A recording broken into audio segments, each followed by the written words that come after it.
Бүгінгі бізде қонақта Отбасы банк акционерлік қоғамының Қызылорда филиалының клиенттермен жұмыс істеу басқармасының басшысы Оспанова Жанар Нұралиевна. Сұхбатқа уақыт бөліп келгеніңізге үлкен рахмет. Бүгінгі сұхбат бізде сұрақ-жауап форматында өтетін болады, негізгі 4 блоктан құралған. Енді бірінші блокқа келетін болсақ, ол бізде әйелдер және Қазақстан экономикасы деп аталады. Бірінші сұрақ: сіз жұмысыңыздың негізінде күн сайын ел экономикасының дамуын көрудесіз. Осы үрдісте әйелдердің рөлін бүгінгі күні қалай сипаттар едіңіз? Енді еліміздің экономикасын дамытуда әйелдердің рөлі қай саланы, ел экономикасының қай саласын алса да, ол білім саласы болсын, денсаулық саласы болсын, өндірісте, қызмет көрсету салаларында болсын, барлық салада әйелдердің рөлі өте жоғары деп білемін. Ер адамдармен бірдей өз үлестерін қосып келе жатыр. Өте тиімді жауабыңызға рахмет. Енді екінші сұраққа келетін болсақ, Қазақстан халқының демографиясына сүйенсек, халықтың 51,1% әйелдер құрайды. Бірақ ірі бизнес саласында олардың үлесі әлі де төмен. Сіздің ойыңызша бұл неліктен болуы мүмкін? Енді бұл жерде экономиканың барлық саласында әйел азаматтар ер адамдармен бірге қызмет істеп өздерінің белгілі бір деңгейінде қызмет көрсетіп жатыр десек, менің ойымша әйел адамдар үшін бірінші кезекте қызметтен бұрын жанұя тұратын сияқты, бала тәрбиесі, жолдасының жағдайын жасау, үй шаруашылығы. Сондықтан осындай жанұяның мәселесіне көп көңіл бөлгендіктен әйелдердің үлесі аз деп ойлаймын. Бұл жерде барлық жауапкершілікті енді елімізде ер азаматтар атқарады да, әйел азаматтардың үлесінің төмен болуы, сол біріншіден сол әйел азаматтар үшін, және мысалы мен үшін де әйел азамат үшін бірінші кезекте жанұяның тыныштығы, жанұяның жағдайының болуы, семья мүшелерінің, балаларының, қазақ халқының менталитетін білесіз, көбінесе жанұялар үлкен ата-аналармен бірге тұрады. Сол ата-аналарының жағдайын жасау сияқты барлық жанұя жағдайына байланысты әйелдердің сол ірі бизнесте жүруінің аздау болуы сол себепті деп ойлаймын. Енді бірінші блоктың соңғы сұрағына келетін болсақ, еліміздің қай бөліктерінде, облыс қалаларында әйелдердің кәсіпкерлікпен белсенді айналысатынын байқайсыз? Олардың табысты болуына қандай факторлар әсер етеді деп ойлайсыз? Енді еліміздің экономикасы қарыштап дамып келеді. Қай саланы алсақ та, орта шағын бизнесте, енді үлес қалаларды алатын болсақ, үлкен мегаполистер, мысалға Астана, Алматы сияқты, Алматы қаласында, Шымкент қалаларында, енді халықтың көп шоғырланған жерінде, мысалға қызмет көрсету саласы болсын, сауда саттық болсын, барлық салада да халық қай жерде көп шоғырланған, сол жерде сауда саттық бизнестер үлкен болады деп ойлаймын. Енді тек қана үлкен мегаполис емес, қазір барлық облыс орталықтарында, даже ауылдық жерде де отырып, кез келген осы шағын орта бизнеспен, кәсіппен айналысам деген әйелдер үшін елімізде барлық жағдай жасалған. Енді бірақ үлкен қалаларда шоғырланған деп ойлаймын. Енді екінші блокқа келетін болсақ, екінші блок бізде қаржылық инклюзия және инфрақұрылым деп аталады. Бірінші сұрағымыз: Отбасы банк тұрғын үй қолжетімділігін қамтамасыз етуде, жинақтау және мақсатты қаржыландыру жүйесінде, сонымен қатар әлеуметтік тиімділік пен мемлекеттік тұрғын үй саясатын іске асыруда басты құрал болып табылады қазіргі таңда. Сіздің ойыңызша, әйелдер банкпен көбінесе қалай жұмыс істейді қазіргі күні? Клиент ретінде, инвестор немесе кәсіпкер ретінде ме? Неліктен олай деп ойлайсыз? Енді қазіргі Отбасы банк акционерлік қоғамы осы еліміздегі тұрғын үй құрылысын дамытуға арналған барлық мемлекеттік бағдарламалардың басты оператор болып табылады. Оның ішінде 2023-29 жылдарға арналған әлеуметтік осал топтарды қолдау мақсатында салынатын үйлерді беру. Сонымен наурыз бағдарламасы шықты, мемлекетіміз 7 жыл қатарынан жүреді, уже 2 жыл өтті. Отау бағдарламасы бар, ауылдық жерлерден үй алу үшін асыл мекен бағдарламалары. Осы барлық бағдарламалардың барлығын осы біздің отбасы банк арқылы жүзеге асырылып жатыр. Енді оның ішінде осы әйелдердің рөлін айтатын болсақ, енді бастысы айтып өткенімде, әйелдер, әр әйел әр жанұяның тұтқасы десем болады. Барлық қаржылық жағдайын реттеп, үнемдеп, ол ер адамның әкелген өзінің табысын барлығын жинақтап, оның ішінде баспана мәселесі басты мәселе болғандықтан, сол бізден әйел адам, ер адам демейміз, барлық осы халық осы 2000 отбасы банк 2003 жылға ашылғаннан бері қарай қазір біздің отбасы банкіні халық таныды. Осы мемлекеттік бағдарламалар арқылы кез келген азамат өзінің қаражатын жинақтап баспаналы болуға мүмкіндігі бар. Сондықтан бұл жерден әйелдер сол күнделікті қажеттіліктен ақшасын жинақтап, осы бізде депозиттерін ашып, өздерінің атына, жолдасының атына қаражаттарын жинақтап, оны жанұялық пакет қылып ашуға болады. Жинақтау мерзімі 1 жыл мен 15 жылдың аралығында.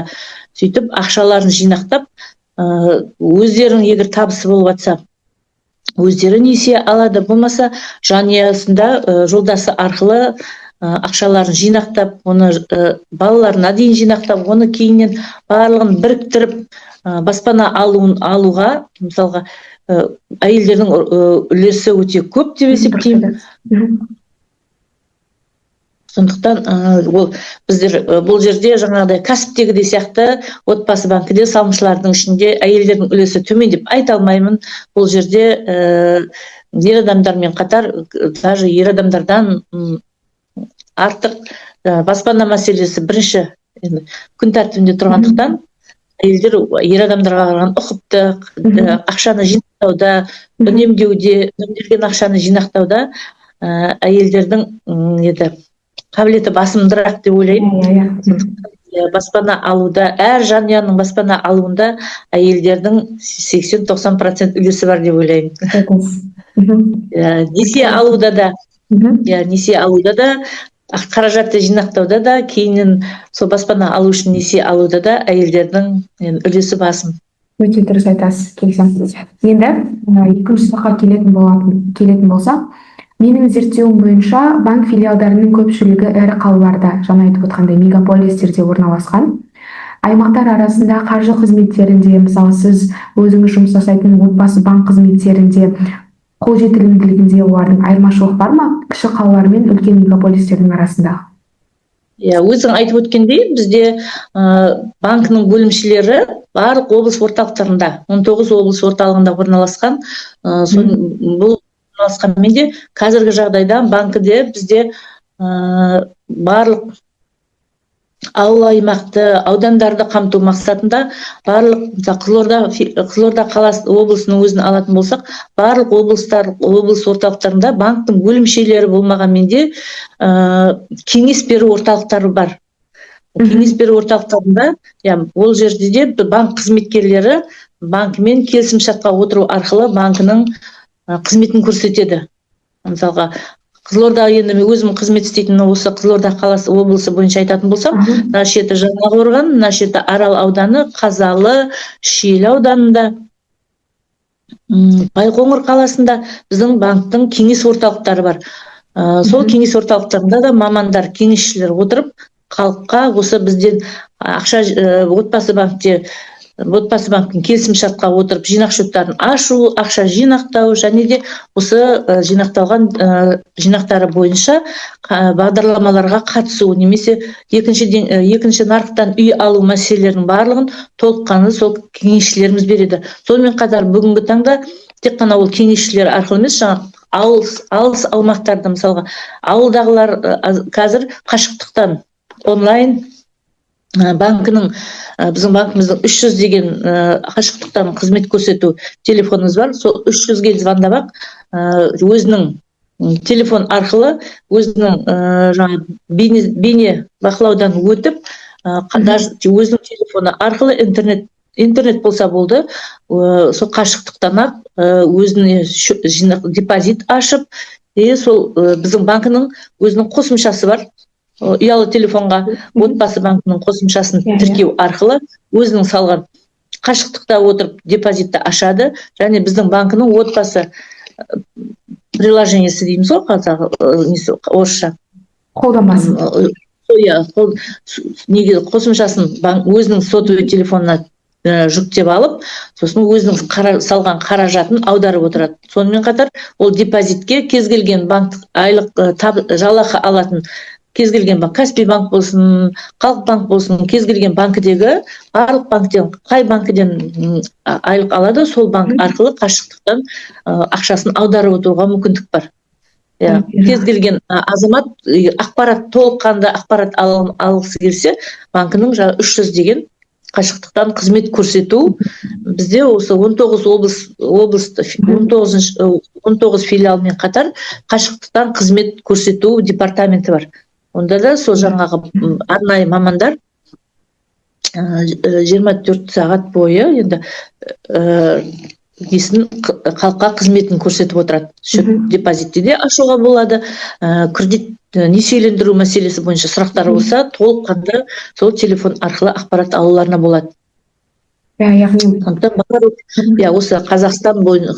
Қазақстан елімізде осы отбасы банкінің қызметі кез келген азаматына қол жетімді деп толық айта аламыз. Өте жақсы жауап негізі. Барлығын толық айтқаныңызға үлкен рахмет.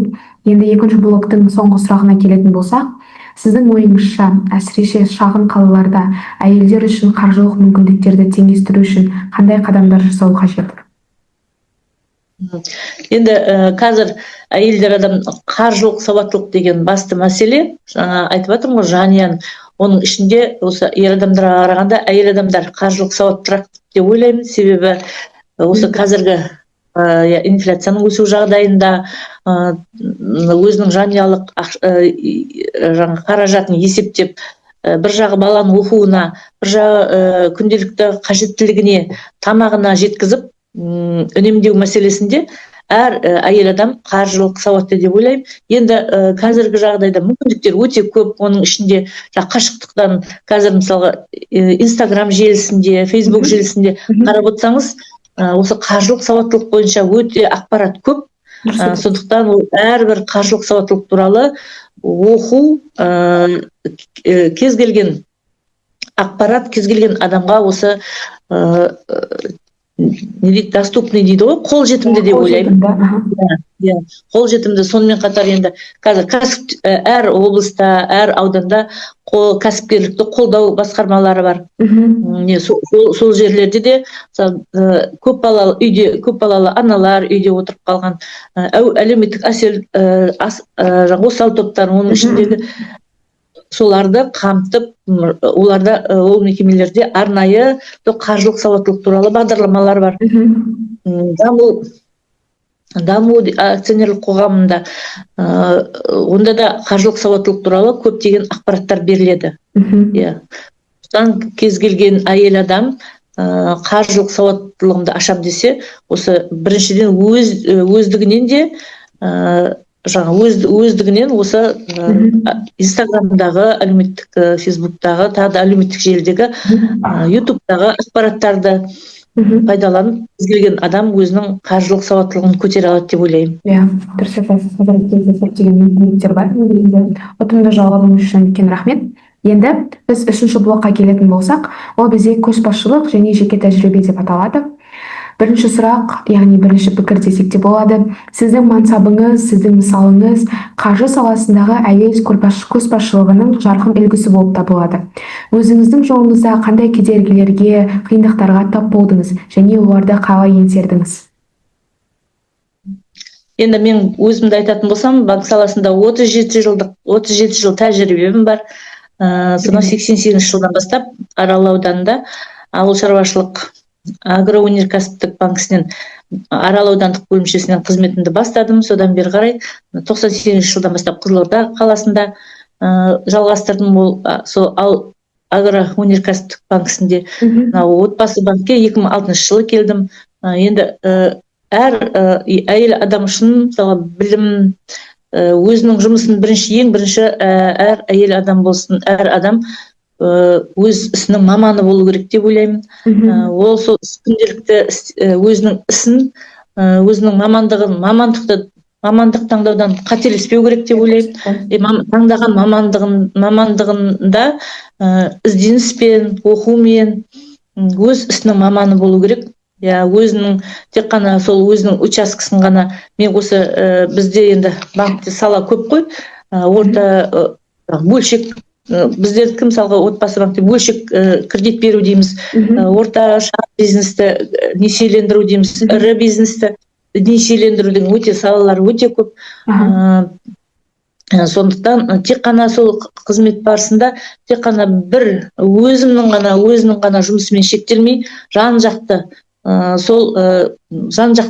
жұмысты үйрену керек деп ойлаймын. Енді бұл әрбір маман үшін тәжірибе ол бірден келмейді. Жылдар салып, біз мысалға менің клиенттермен жұмыс істеу бөлімі болғандықтан біз халықпен өте тығыз байланыста жұмыс істейміз. Әрбір біздер үшін, мысалы мен үшін әрбір алдыңа келген азаматтың мұң-мұқтажын тыңдап, соның қажеттілігін толық қанағаттандырып, сол адамның ризашылығын алсаң, ол адамға көмектессең, ол қызметті алған азамат үшін де пайдалы, мысалы сол маман үшін де пайдалы деймін. Өзінің ісін жақсы көріп, сол өзінің мамандығы бойынша қызметін адал атқарса, ол халықтың үлесін ықыласына да бөленеді. Өзі де жылдар келе өз ісінің маманы болады деп ойлаймын. Өте дұрыс айтасыз. Өз ісінің маманы болса да жоғары дәрежедегі мүмкіндіктерге ие болады негізі. Өте жауап, үлкен рахмет. Біздер үшін халықтың ықыласы бірінші. Халықтың ықыласы мен үшін бірінші орында тұрады. Алғысын алу. Нағыз маманның сөзі негізі. Енді сіздің ойыңызша, әйел болсын, ер адам болсын, нағыз мықты көшбасшыны қандай қасиеттер айқындайды деп ойлайсыз? Енді әрбір көшбасшының бірінші өзінің жұмысында біліктілігі, сосын жұмысына адалдығы, сосын әділдігі болу керек. Әрбір көшбасшы әділ болу керек. Қандай жағдай болса да, мысалы қызмет бабында неше түрлі адамдар келеді ғой, мысалы әр мұқтаж адамдар келеді. Солардың барлығын мұқтажын тыңдап, қызметкерлердің мысалы тарапынан кететін қателіктер болады. Солардың барлығын таразылап, әр уақытта әділ шешім қабылдау. Әр уақытта өзі басқа қызметкерлеріне үлгі болу. Енді адам болғасын кемшіліксіз адам болмайды ғой. Дегенмен де өзінің қызметіне сай өз дәрежесін ұстау, сосын өзінің білгенін басқа өзінен кейінгі ұрпаққа үйрету. Ұстаздық еткес жалықпас дейді ғой. Сол сияқты көшбасшы бола тұра, нағыз көшбасшы ол өзінің білгенін басқаға үйрету, шәкірт тәрбиелеу. Кез келген уақытта, орынды босатқан уақытта оның орнын басып, ары қарай қасындағы өзінің қарамағында азаматтар жұмысты игеріп кету керек. Сол қасиеттермен енді көшбасшы болады деп ойлаймын. Керемет жауап, рахмет. Енді бізде соңғы 4-ші блок, ол бізде болашақ және шабыт деп аталады. Бірінші сұрағымызға келетін болсақ, сіз Қазақстандағы әйел көшбасшылығының болашағын алдағы 10 жылда қалай елестетесіз? Енді алдағы 10 жылдағы көшбасшыларымыз, Аянат, сіз сияқты қыздарымыз, біздің сіздерді қазіргі жағдайда біздің заманымызбен салыстырғанда сіздердің білім деңгейлеріңіз, мүмкіндіктеріңіз өте жоғары. Біздің кезімізде мысалға тек қана кітаптан оқитын болсақ, қазір интернеттің көмегімен білімді интернет арқылы қашықтықтан игеруге болады. Сол сияқты, сондықтан сіздердің мүмкіндіктерің бізге қарағанда 2 есе, 3 есе болады деп ойлаймын. Және осы жастардың, қазіргі жастарды қарап мен қызығам, жан жақты, тек қана қазақ тілін емес, орыс тілін емес, ағылшын тілін игеріп жатады, бірнеше тіл біледі, жан жақты. Бұрын біз тек бакалаврды бітіріп, бакалаврмен шектеліп қалып жұмыс істесек болды десек, қазіргі жастарға бір жағынан мемлекет тарапынан да жағдай жасалған. Аспирантураға түсіп жатыр, докторантураға түсіп жатыр, оқу өздерінің ағылшынша білімдерін тексеріп IELTS тапсырады дейді ғой, сонымен шетелде де білім алуға мүмкіндік бар. Сондықтан жастардың сол білімге құштарлығы қуантады. Осы жастар біздің келешек елімізді көркейтеді. Қазақстанның экономикасы ендігі 10 жылда бұдан да жоғары дәрежеде болады деп сеніммен айта аламын. Болашақ жастардың қолында. Дұрыс айтасыз. Қазір мүмкіндіктер өте көп. Енді екінші кезекте бізде бизнес немесе қаржы саласында мансап құруды армандайтын, бірақ неден бастарын білмейтін қыз-келіншектерге қандай кеңес берер едіңіз? Енді жаңа алдында да айтып өттім, әр мамандықты игергеннен кейін сол өзінің мамандығын сүю керек. Оқу мамандығы бойынша сол саладағы барлық қызмет істеп жатқан саласындағы жұмыстың барлық қыр-сырын толық меңгеру керек. Енді ол қызмет көрсету саласында болса, мысалы, сол көрсетіп жатқан қызметін қалай болса солай емес, сол өз ісінің шебері болу керек. Қолөнер болатын қызмет көрсету болса, өз ісінің шебері болу керек деп ойлаймын. Мысалға, білім саласында болса да, мысалға, ұстаздарға келетін болсақ, сол әр балаға, мысалға, білім беруде де бір жағынан психолог болу керек. Қай жұмысты алса да, алдыңызға келген қызмет көрсететін адамның кіріп келе жатқанда, ол адам қандай жағдайда келді, қалай сол адамды өзіңе қаратып, өзіңе сол адамның жағдайын жасап, сізден қызмет алу арқылы ол адам толыққанды жаңағы сіздің қызметіңізге қанағаттанып кету керек. Енді бұл әрине жылдар шеберлік те барлығы да жылдар арқылы келеді, бірден егер. Бірақ қазіргі жастарға айтарым, сол өз жайменен тек қана жұмысын істеп қана қоймай, өзін-өзі дамыту керек деп ойлаймын. Жан жақты болу керек қазіргі жағдайда. Тек қана бір мамандықпен де шектеліп қалмай, екінші, үшінші мамандықтарды игеру керек деп ойлаймын. Ол сосын уже келе, уже уақыт өткенде адам өзінің орны болу керек. Уже ана жұмысты бір істеп, мына жұмысты бір істеп, жаңағы бір саланы таңдамаса да, бір адам жан жақты болып қалады да, сондықтан бір саланы өзінің қабілетіне қарай бір саланы игеріп, сол салада өз ісінің маманы болу керек деймін. Мысалы, дәрігер болдың ба, сол халықтың қалаулысы дәрігер, мысалға. Мұғалім болса да, жаңағы аяулы ұстаз, осы сөйтіп өз ісінің маманы болу керек деп ойлаймын енді. Дұрыс айтасыз. Рахмет кеңесіңізге. Енді соңғы 4-ші блоктың соңғы сұрағына келетін болсақ, егер әрбір әйелде тең мүмкіндік болса, яғни әр әйел тең мүмкіндікке ие болса, еліміздің экономикасы қалай өзгерер деп ойлайсыз? Енді бұл қазіргі таңда да ер адамдармен тең деп ойлаймын. Біздің елімізде ондай бір әйел адамдарға шектеу жоқ. Білім алам десе, жұмыс істеймін десе, барлық жағдайлар жасалған. Енді бірақ біздің әйеліміздің, тағы да айтамын, әйелдің басты миссиясын ұмытпауымыз керек сияқты. Әр адам жанұялы болу, өзінің отағасының жағдайын жасау, бала дүниеге бірінші ана болып дүниеге ұрпақ жалғастыру, ана болу, сол балдарының тәрбиесіне көңіл бөлу. Деп мен басты әйелдердің миссиясы осындай деп ойлаймын. Сонымен қатар, егер жанұясымен қатар қызметін бірге алып жүрсе, оның үстіне нұр болады.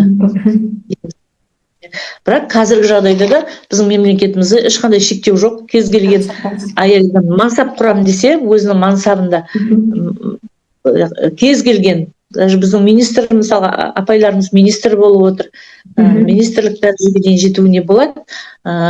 Дегенмен де басты әйел адам үшін бірінші кезекте менің өзім жеке ойым, жанұя тұру сияқты, бала тәрбиелеп, ұрпақ өсіріп, дұрыс ұрпақ өсіріп, елімізге келешек, сосын дұрыс балдарының дұрыс өмірге қанаттанып кетуіне, дұрыс тәрбие алуына көңіл бөлу керек сияқты. Дұрыс айтасыз.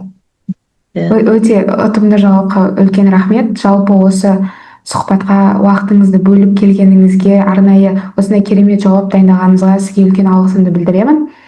Енді осы сұхбатты көретін жас мамандар, әсіресе қыз-келіншектер өзіне бір жеке мотивация алады деген сенімдемін. Сізге тағы да үлкен рахметімді айтамын. Осымен сұхбат аяқталды. Шыға берсеңіз болады. Жақсы, сау болыңыз. Рахмет. Аянат, саған да рахмет.